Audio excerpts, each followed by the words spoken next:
Okay, so you want to build a casino. Go behind a massive glowing glass tower in Las Vegas. Install thousands of slot machines. Watch their neon lights flash in the dark. Deal cards on green felt tables. And watch the cash pile up. Sounds like a license to print money, but it is not. The house always wins, yes. But running the house is a brutal game. It is a high-stakes financial challenge. This business has bankrupted some of the world's most aggressive developers. Before you deal a single card, you need to survive buying or building the thing. A modern integrated resort is a massive project. It is not a cheap real estate play.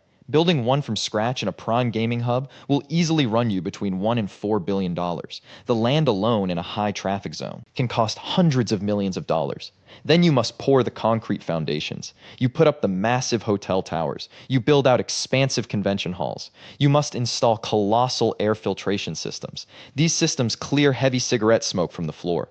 By the time you open the doors to the public, you have spent the budget of a small country. But construction is only your first obstacle. Your biggest headache is the regulatory jungle. A gaming license is not a standard business permit. It is a rare privilege. It is granted only after a regulatory strip search.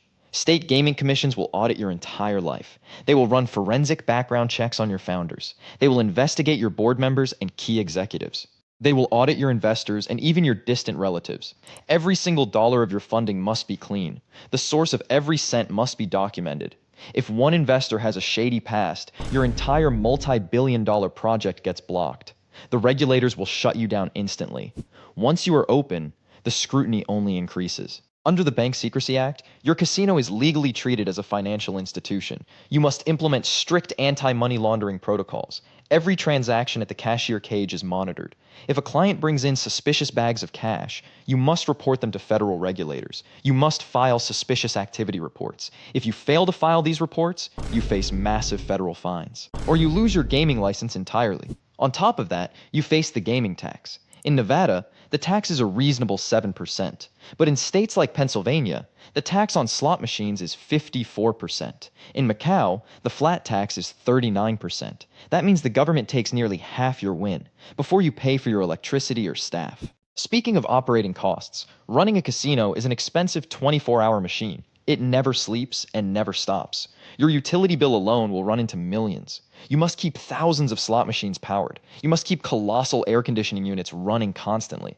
Then there is the cost of security. You must install thousands of high-definition cameras. You use facial recognition software and digital databases. Your surveillance room is a high-cost security center. It produces $0 in direct revenue.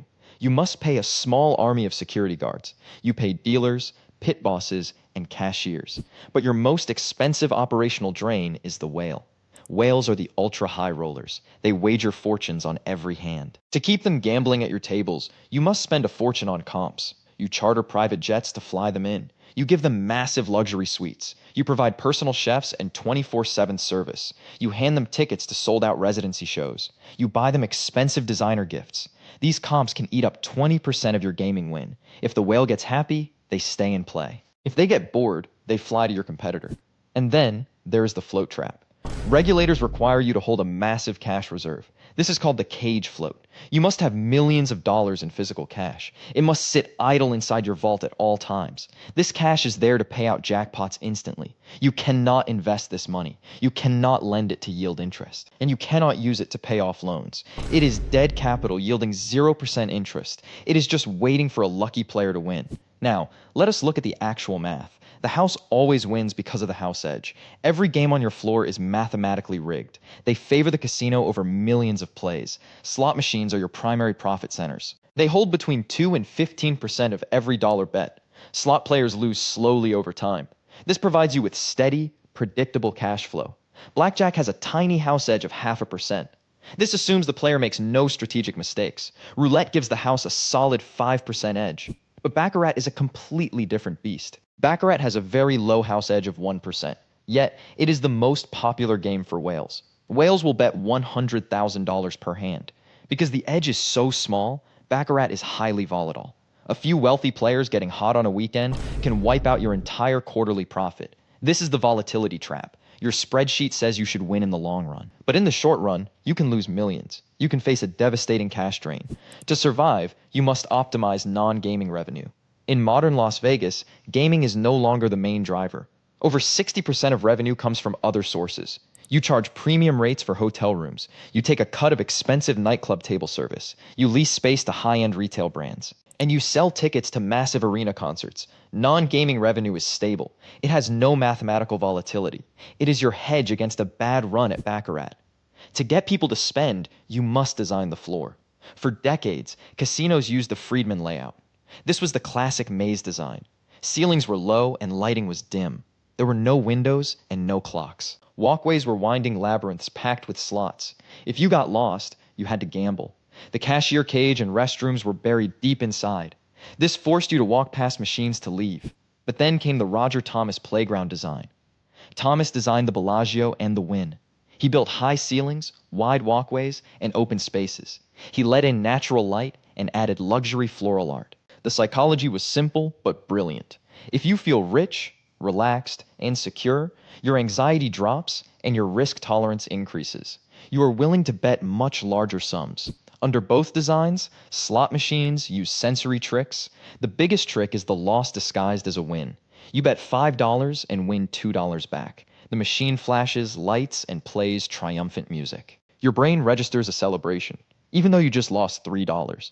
This feedback loop keeps you sitting and losing. But even perfect design cannot save you from market risks. In Macau, casinos depended on the junket system.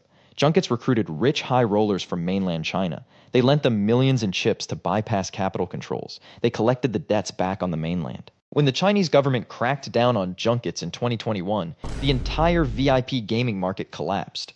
Macau's VIP revenue dropped by 80% overnight. It left massive empty VIP suites. Then there is the marker problem. Big players play on casino, issued credit called markers. If a foreign whale loses $5 million, signs a marker, and flies back to his country, you must try to collect that debt. But foreign courts often refuse to enforce gambling debts. You are left with millions in bad debt write-offs. It is a complete loss of capital. And finally, there is regional saturation.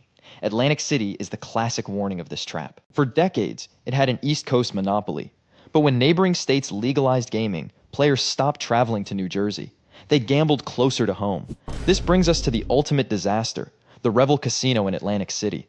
Opened in April 2012, it cost a massive $2.4 billion. The developers wanted to build a Las Vegas luxury resort, but they ignored their core customer base. Atlantic City relies on middle-class day trippers. These players arrive on charter buses. They want cheap buffets and smoking sections. Revel did not offer bus incentives. They replaced cheap food with high-end dining. And they banned smoking entirely. Smoker players simply walked next door to competitors. They went to casinos that allowed smoking. On top of that, the layout was awful. The gaming floor was hidden on the second level. The entrance was hard to navigate. Revel never had a single profitable month. It filed for Chapter 11 bankruptcy twice in 2 years. In September 2014, it closed its doors forever. It operated for only 29 months. The $2.4 billion resort was sold. It went in bankruptcy court for just $82 million. That is a staggering 96% loss of capital. The massive glass tower sat empty for years.